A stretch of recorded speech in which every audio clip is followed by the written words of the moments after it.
The room was filled with an emotional charge, a unique experience for all of us. Zoe opened her eyes and looked around as she reached out to the world with her eyes. I had the impression that her wide-open eyes were bright with blissful curiosity. She raised her head and sought her mother's eyes. Maria looked at her in amazement. How could a newborn be so strong to raise her head, I thought in wonder. Maria whispered words of love and adoration to her daughter. "Oh, my sweetheart, my darling, my beloved daughter, how beautiful you are."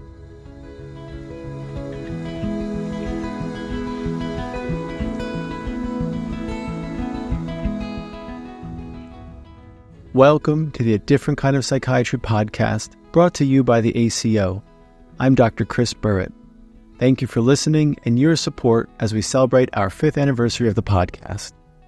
Each month, we feature narrated article, case presentation, or interview or discussion with one or more of our doctors who practice a different kind of psychiatry.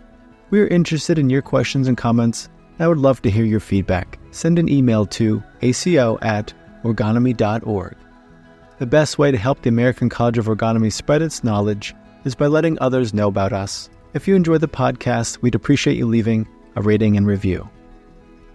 If you're interested in attending one of our webinar presentations, you can meet the doctors and join in on the discussion afterwards. If you're interested in training with the ACO, you can learn more about the medical orgone therapy or social orgonomy training programs. You can connect with us and learn more at orgonomy.org. This episode features a narration of the article Observations of Amazing Newborns by Dr. Theodota Chasapi, MD, from the Journal of Orgonomy, Volume 56, Issue 1. Listen in to hear the amazing stories of 3 births where Dr. Chasapi witnessed profound emotional contact and love.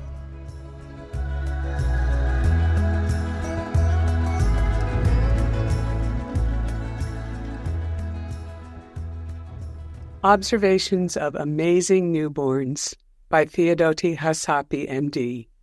Read by Hilary Cale Christ. Abstract. Aside from the matrilineal Trobriand Islands in the South Pacific, most societies dramatically disturb the natural contact between mother and newborn just after birth. Some are separated for hours and sometimes for days.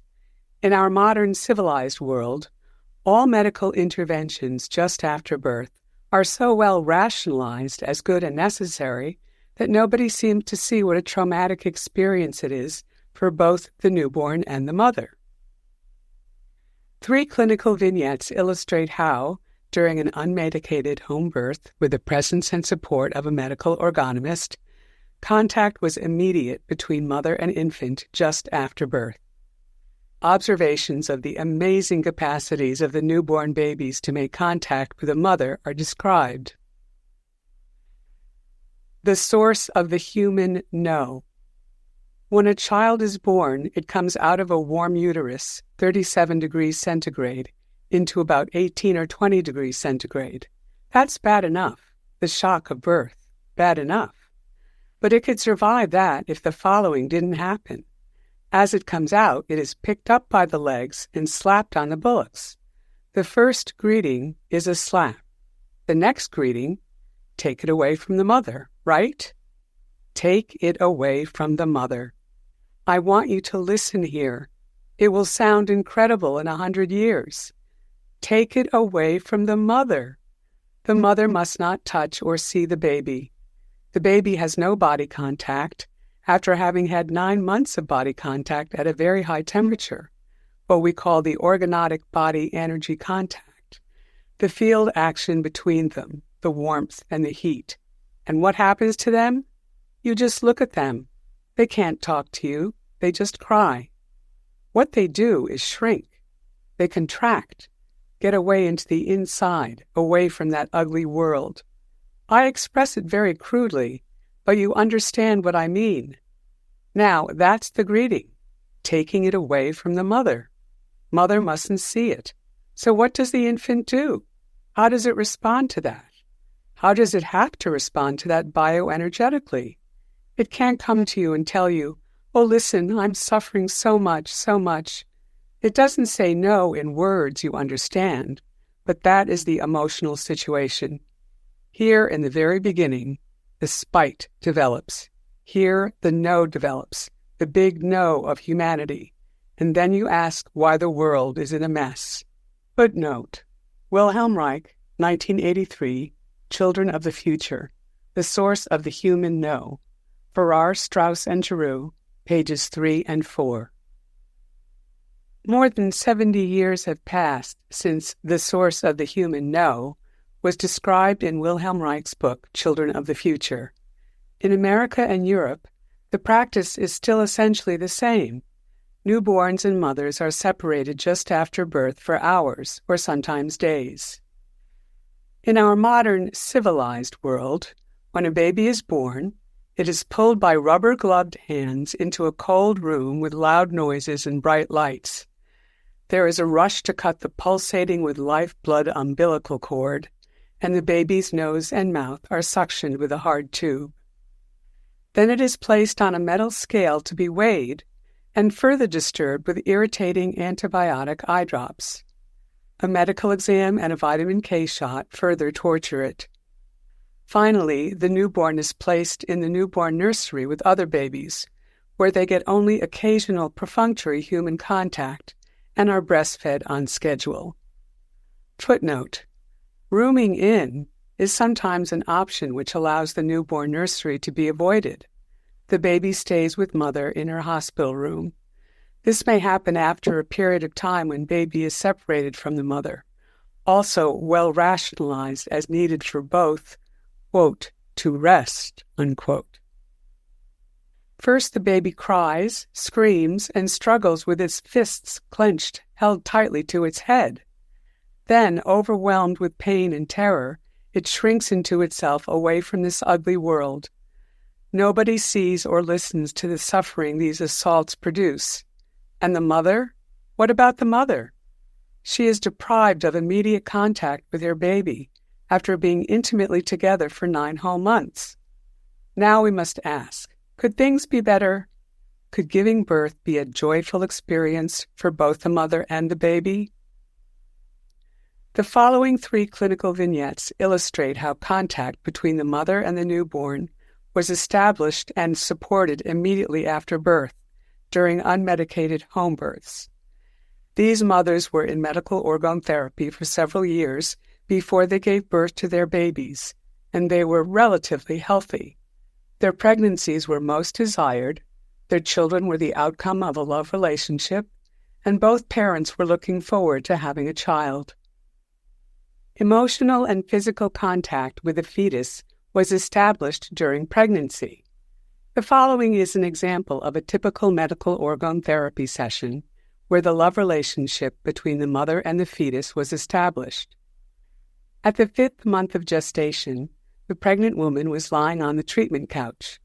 I asked her to put her hands on her belly, tap gently on one side, and call her baby. The fetus responded with vigorous active movement that thrilled the mother. I encouraged the pregnant woman and her husband to talk and sing to their baby every day. The baby responded with vigorous movements that excited them.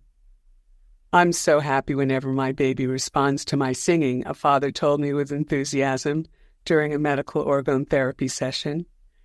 Listening to my favorite song, he moves so vigorously that you can see his movements in my wife's belly. It's unbelievable, and it's only an 8-month-old fetus. My wife laughs with delight. We have so much fun all together. Such communication between mother, father, and baby prenatally helps them feel connected and confident that their baby was part of the family well before birth. I also educated the pregnant women about birth and how important immediate just-after-delivery contact between the mother and the newborn is for their love relationship to be maintained and enhanced. All women had a good understanding of birth as a natural process that proceeds by itself, and no medication was used. After a full pregnancy, it took place in a warm, quiet room with dim lighting and a low-profile midwife present. The women in labor were free to move spontaneously and take any position they wanted. The fathers participated in the labor. When the baby was born, it was placed immediately on its mother's belly to receive her love and warmth. The umbilical cord was cut when its pulsation had completely ceased. In this way, for a period of about 4 to 20 minutes, the newborn was receiving oxygen both from its mother through the umbilical cord and from its lungs. Breathing evolved with a natural graduation as the change from maternal circulation to lung respiration occurred with minimal stress to the newborn.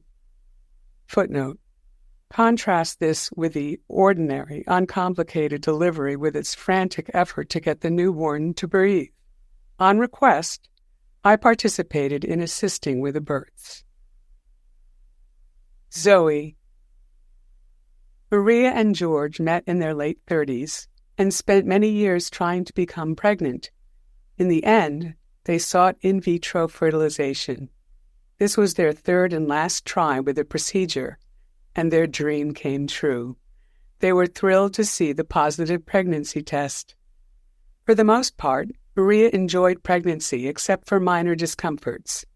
Contact with Zoe, their not-yet-born daughter, was exhilarating for both parents as early as the 6th month of pregnancy. Zoe responded to tactile stimulation, singing, and talking with vigorous movements that thrilled the parents-to-be. Although the obstetrician suggested a cesarean section at the 38th week, Maria was determined to have a home birth whenever Zoe was ready to be born. It was 2 o'clock early in the morning when my phone rang. Labor had started. It was the 41st week of gestation. When I arrived at their home, labor was fully developed with contractions coming 5 minutes apart, and the cervix was 8 centimeters dilated. In their warm, quiet, dimly lit home, the midwife and George were supportive of Maria, who moved around spontaneously. Maria was trying several positions to help her better tolerate the labor pains. The labor was progressing quickly. Within 2 hours, George supported Maria in a squatting position, and with 3 or 4 strong contractions, Zoe was born at 4:30 a.m. The midwife gently held Zoe, while George helped Maria lay on the bed. Zoe was placed on her stomach on Maria's abdomen, with her right cheek touching her mother's belly, and then was covered with a soft cloth. Her body was parallel to her mother's body. Pillows were put under Maria's back to help her feel comfortable. We were all overwhelmed with emotion.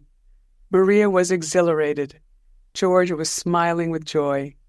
Zoe was receiving her mother's love and warmth, and her breathing evolved, gradually becoming deeper and deeper. She was breathing calmly, her only movement as contented. She laid on her mother's abdomen. The room was filled with an emotional charge, a unique experience for all of us. Zoe opened her eyes and looked around as she reached out to the world with her eyes. I had the impression that her wide-open eyes were bright with blissful curiosity. She raised her head and sought her mother's eyes. Maria looked at her in amazement. How could a newborn be so strong to raise her head, I thought in wonder. Maria whispered words of love and adoration to her daughter. "Oh, my sweetheart, my darling, my beloved daughter, how beautiful you are." Zoe put her head down, rested for a while, and raised it again a few more times. Maria took her in her arms, put her hand around Zoe's body, and found a comfortable position for both of them to look into each other's eyes. They were both alert, excited, and enjoying each other's company. The mother adored her. Zoe was excited with natural curiosity. Love at first sight, I thought. There was no longer pulsation in the umbilical cord, indicating that no more oxygen and nutrients were being transferred from the mother's body to the newborn. The midwife then handed the scissors to the father, and he cut the umbilical cord. "I need to concentrate. Please take Zoe for a bit," Maria asked me softly. Strong contractions started for the placenta to be delivered. Maria closed her eyes and focused on the process. Zoe, with her eyes bright with natural curiosity, was exploring the world around her. She was looking around. She was seeking eyes to look at her. I brought my face close to hers, as close as 40 centimeters, and looked in her eyes. I felt they were excited to reach out to me. Her look was amazing, all excited with natural curiosity. When we looked at each other, she focused with all her being on my eyes. I perceived her excitement, and soon a strong, energetic bridge, a bridge of contact between us, occurred. We were both exhilarated to meet each other with our eyes. What a joyful feeling! I was totally absorbed by the experience. Within a few minutes, after some strong contractions of the uterus, Maria's placenta was delivered. Maria took a deep breath and with a pleasurable sigh said, "I'm ready now." She felt exhilarated and ready to again take care of her little daughter. Slowly, with small steps, I started backing up, constantly looking into Zoe's eyes. She kept looking at me. And then suddenly the most incredible thing happened, an experience so vivid that as long as I live, I will never forget. As I was moving back slowly, Zoe raised her head to maintain visual contact with my eyes. I took another short step backwards. In awe, I saw Zoe raise her upper body from the pelvis up, looking at my eyes as if our eyes were bonded together by an energetic bridge. I was amazed. How could a newborn raise not only her head, but also her upper body? Inconceivable. I moved away very slowly, always keeping eye contact with Zoe. Soon I was behind Maria's head. The transition to Maria was immediate, and both mother and daughter were enjoying each other's company. I sat on the floor beside George. He was smiling and looking satisfied and content. I was stunned by the intensity of the eye contact, by the amazing capacity that Zoe revealed to raise not only her head, but also her upper body to maintain eye contact. We were both watching Maria and Zoe. The midwife had Maria lie comfortably on the bed and covered Zoe with a soft cloth. Soon Zoe found the breast and started suckling while always looking at her mother's eyes. As Zoe nursed, the midwife quietly went about tidying the room. After some time, Zoe stopped nursing and fell asleep on her mother's chest, looking relaxed, calm, and content. Smiling, Maria closed her eyes, and George took his position next to his wife and daughter. It was time for me to leave, and I got up and quietly walked out of the room. I let myself out of their home. It was dawn. I could hear the first noises of the awakening city. I walked all the way home. It took me more than 2 hours. I felt I needed time for my emotions to settle down. Awe, amazement, wonder, joy, love, pleasure, and satisfaction all together overwhelmed me. What a unique experience Zoe's birth has been, I thought to myself. To participate in this essential process of life that unfolded in front of me. I felt blessed. I saw Zoe several times when her parents brought her for evaluation. Her bright eyes with natural curiosity are the main characteristic of her nature. She reaches out to the world with her eyes, excited, vivid, and alert. It was a joy to meet her, making contact especially with our eyes. Bris. Helen invited me to participate in her home delivery. She was giving birth to her first child with the assistance of a midwife. I received a phone call at midnight when labor had already started 2 hours earlier. When I arrived at her home, I felt a peaceful atmosphere. There was silence, the house was warm, dimly lit, and Helen walked from room to room assisted by the midwife. The labor pains were bearable. I was told that her cervix was in full dilation and that the second stage of labor was beginning.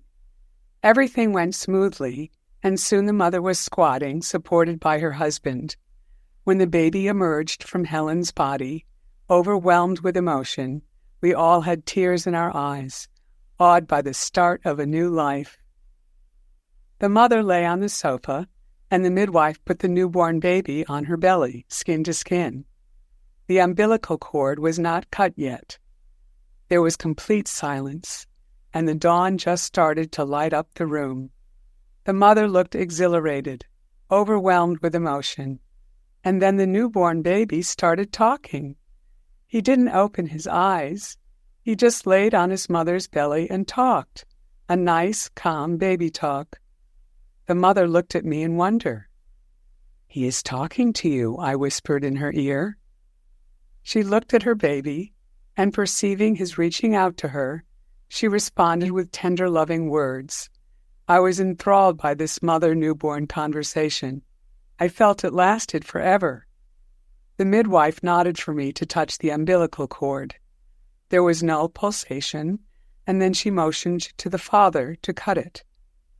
The mother and the baby were continuing their talk, and later on he opened his eyes, found his way to the breast, and started suckling.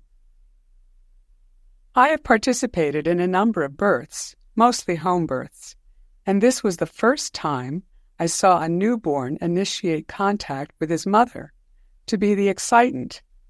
Newborns are usually perceiving the excitation of another person, such as their mother, father, midwife, or relative, which they then respond to. Each newborn makes contact with his mother in his own way. This particular baby had developed the capacity to initiate communication long ago in the womb. As the mother reported later, many times her baby called her by making active movements while she was relaxing in bed during the last months of pregnancy. She responded by talking, singing to him, and caressing her belly. Aries. My child is a child of love. He was conceived during a night of passion, his mother said during a medical orgone therapy session when she told me that she was pregnant. Ari's parents are passionate dancers. They regularly attended dance classes and used to dance to rock and roll tunes almost every day at home. Elena, the mother, listened to Mozart and Gregorian chants before going to bed. She had read that this is the proper music for the baby. But Ari seemed to prefer rock and roll, the music that excited his pregnant mother. In fact, he only reacted with vigorous active movements and even developed a rhythmic movement during the 9th month of pregnancy when his mother listened to rock and roll music. Labor started on a hot summer night. It was a long and smooth labor. There was no rush, and it moved forward at its own pace, such that time ceased to exist. The labor pains were tolerable, and Elena could rest between the contractions. During labor, she took many showers and also used a small portable swimming pool to cool down from the present heat wave. Nick, her husband, was so close to his wife during her labor that they both felt they had become one energetic unit. He talked to his wife tenderly, caressed her, hugged her, and comforted her. When the pains were strong and Elena tried several different positions to obtain relief, he was giving her all his affection, supporting her not only emotionally, but also physically. During the end phase of labor, while he was holding her under the arms in a squatting position, his breathing was coordinated with hers. They both felt that they delivered Aries together. When Aries was born, he was placed on his mother's abdomen. He didn't move for a while, and when the umbilical cord was cut, he was placed on his stomach on his mother's belly. He opened his eyes with a calm, frank look, the look of a wise man. He looked around for a while, and then he started crawling, a fast, vigorous crawling. He reached the breast, and off he went. He reached his mother's shoulder and continued to crawl. His body was half off his mother's body on the bed when Elena grabbed him tenderly and put him back on her abdomen. Aries quickly and vigorously repeated his crawl the same way. When his body was half out on his mother's shoulder, Elena looked at me in wonder, as if asking, "What now?" "Let's put him to the breast," I whispered to Elena. She took him tenderly and put him close to her breast. Soon he found the breast and started suckling vigorously. During her first session after the birth, Elena said that she felt so delighted, so close, and so grateful to her husband for his participation during the whole process that she, quote, forgave him for everything, whatever that means, unquote. Footnote: Michel Odent, quoting the 5 original studies on the subject, notes that forgiveness is a quality of love. Michel Odent, 1999. The Scientification of Love. Free Association Books, pages 93 to 96. Aries is a young adolescent now. He loves movement. Ari's nature is to enjoy movement. He is very athletic and an exceptional soccer player. His parents are very proud to watch him play. Elena loves to tell how when Aries was an infant, he didn't walk. Rather, he just loved to run. Whenever a guest visited them at their home, Aries welcomed the guest by inviting him to run together. In the winter, Aries and the visitor ran around the sofa in the middle of the living room.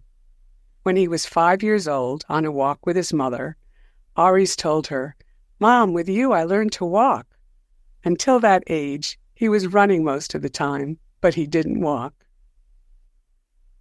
Discussion. Gestation, birth, immediate contact between the mother and the newborn just after birth and breastfeeding are unique experiences not only in a woman's life, but also in a man's, and definitely in a child's. These facets of life can be lived with joy and pleasure. Contact plays the most important role in these processes of living. There is immediately after birth a short period of time which will never occur again, and which is crucial for mother-baby attachment. After an unmedicated birth, both the mother and the newborn are alert. For the mother, the first minutes and hours after birth are a time when she is uniquely open emotionally to respond to her baby. Just after birth, the newborn baby is in a quiet, alert, highly perceptive state. If mother and newborn are left together, undisturbed in a semi-dark, warm, comfortable environment, they mutually excite and attract each other, providing the sparkle and intensity of living, so necessary for development and growth. They enjoy each other and can spontaneously coordinate their activities, and breastfeeding starts even in women who didn't intend to. The excitation reaches its peak during nursing. A deep feeling of love is shared by the mother and her newborn. The love relationship that started during pregnancy unfolds and deepens. Just after birth, without being told, the mother knows how to hold and nurture the newborn, just as the newborn knows how to reach and suckle its mother's breast. This seems to be true for women of all cultural backgrounds. Videos taken in South Africa and New Guinea showed a universal component in the behavior of mother and newborn. The mother naturally reaches a level of response deeper within her than individuality, upbringing, or culture. Footnote: Michel Odent, Birth Reborn, New York, Pantheon Books, 1984, page 13. In these 3 clinical vignettes, the unique way a newborn makes contact with its mother is described. The nature of each baby was revealed while they were reaching out to the world. A continuation of the behaviors that the fetuses exhibited during gestation was observed. Most people think of the newborn as a helpless little creature. However, when allowed to develop in the uterus of a relaxed and loving mother, and born naturally, they can immediately function as an independent organism and exhibit amazing capacities while making contact with its mother and the environment. The impulse for eye contact is primary immediately after birth. Many newborns open their eyes seconds after leaving their mother's body, and they look reaching out to the environment. In a personal conversation with a midwife, she described her incredible experience during a home birth. After a strong contraction of the uterus during the second stage of labor, the baby's head came out of its mother's body. The baby opened its eyes and looked at the midwife, while the rest of its body was inside its mother's body. It looked at her for 2 whole minutes, until, with the next contraction of the uterus, its whole body came out. The quiet, warm, semi-dark, comfortable environment during the natural birth at home, and the physical and emotional well-being of Maria after the birth, allowed Zoe to have direct physical and emotional contact with her mother, and facilitated the instinctive impulse for eye contact to be satisfied. In Zoe's case, the impulse expressed by her eyes was so strong that it determined all her other movements. Chris had developed the ability to initiate contact with his mother since he was an embryo, and this ability was expressed immediately after birth with his talking, an expression of the impulse at the oral stage of development. Aries, who was very active during his fetal life, showed unusual and vigorous crawling immediately after his birth. The practice of putting newborns on their stomach, on their mother's abdomen immediately after birth, and letting them crawl and find the breast and suckle was and is a practice in some cultures. Since 1990, when scientific studies confirmed the benefits to a baby's development of such a primal and deep biological experience, this practice has been allowed and encouraged at many home births. Footnote: Regard L. Alade M. Effect of delivery room routines on success of first breastfeed. Lancet, 1990, November 3. The newborn is attracted to the odor of the nipple, which is strong at birth. In the case of Aries, it is clear that the showers and the use of the pool by his mother during labor resulted in a lack of breast odor to direct him to the nipple. The help of the mother was needed for him to finally find the nipple and breastfeed. In Zoe's case, there was a plastic pool in the delivery room, in case the mother needed to relax during the delivery. However, the odor of the plastic was so strong that it masked all other odors, so that the mother's help was needed for Zoe to find the breast. In Chris's case, after his long conversation with his mother, he did some crawling, and with a little support from his mother, he found the nipple and nursed.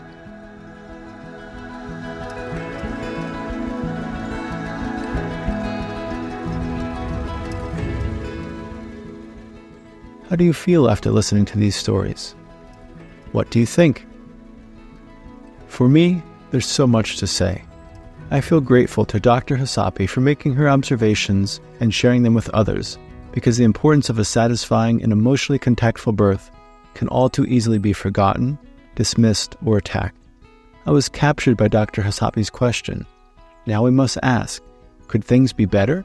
Could giving birth be a joyful experience for both the mother and the baby? I was also left reflecting on my own daughter's births and my friends' and patients' experiences. A lot has changed over the years from my perspective, some for the better and some for the worse, but overall, much of the interferences between a mother and child have become more insidious and hidden. No longer is the doctor the authority, but the hospital system or public health campaign. Moralistic and mechanistic thinking continue in society, but have changed their tactics. I think it's worth asking, what can we do to ensure that mothers and children have a joyful birth? Not just healthy, but joyful. These 3 vignettes, shared by Dr. Chasapi, help remind us that it's possible. The best way to help the ACO spread its knowledge is by letting others know about us. I hope you share this podcast with your friends and family and let them know about our work. You can connect with us at orgonomy.org. I'm Dr. Chris Burrett. Thank you for listening to the A Different Kind of Psychiatry podcast brought to you by the ACO. Since 1968, the psychiatrists affiliated with the American College of Orgonomy have been helping patients discover greater satisfaction, health, and overall well-being in their lives. Whether patients suffer with mental illness, struggle with addiction, or feel unsatisfied with their work lives or relationships, medical orgone therapy as practiced by the physicians at the ACO offers a way forward, often without the use of medication.